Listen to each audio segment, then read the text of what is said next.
உண்மையிலே இப்போ செவ்வாய்க்கிழமை இந்த வழக்கின் விசாரணை நீதிமன்றத்துக்கு வருது. அப்போ அவங்க என்ன சொல்றாங்க, கண்டெம்ட் ஆஃப் கோர்ட், அதாவது கண்டெம்ட்டுக்கு ஒரு கண்டெம்ட், மறுபடியும் அந்த கண்டெம்ட்டுக்கு ஒரு கண்டெம்ட். இது எந்த ஊர்லயுமே இப்படி ஒரு நிகழ்வு நடக்காது. அதை தான் ஜி.ஆர். சுவாமிநாதன் சொல்லியிருக்காரு. நீதிமன்றம் கொடுத்த உத்தரவை நீங்க நிறைவேற்றினீங்களா, அவ்வளவுதான் அவரோட கேள்வி. இப்ப பொதுமக்களுக்கு எல்லாருமே என்ன அச்சம் இருக்கும், எல்லாருமே ஒரு மிகப்பெரிய நம்பிக்கையை எதை வைக்கிறாங்க, நீதிமன்றம்.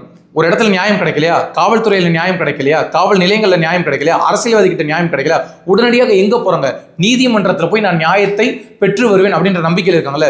இதுக்கப்புறம் இப்போ மக்களுக்கு என்ன மாதிரியான சந்தேகம் வரும், எங்க இந்த வழக்குல பாருங்க, நீதிமன்றம் ஒரு உத்தரவு கொடுக்குது, அந்த உத்தரவே பிறப்பிக்கல, அவங்க கடந்து போயிட்டாங்க, நமக்கெல்லாம் சாமானியர்களுக்கு எந்த அளவுக்கு பாதுகாப்பு இருக்கும் அப்படின்னு பொதுமக்கள் எல்லாருமே யோசிப்பாங்கல்ல. இன்னைக்கு என்னவோ சரியோ தப்போ ரெண்டாவது, நீங்க அதுக்கப்புறம் ரிவ்யூ போகலாம். ஆனா நீதிமன்றம் கொடுத்த ஒரு உத்தரவை நடைமுறைப்படுத்தாதது உண்மையிலேயே இந்த அரசாங்கத்தின் மிகப்பெரிய பிழை.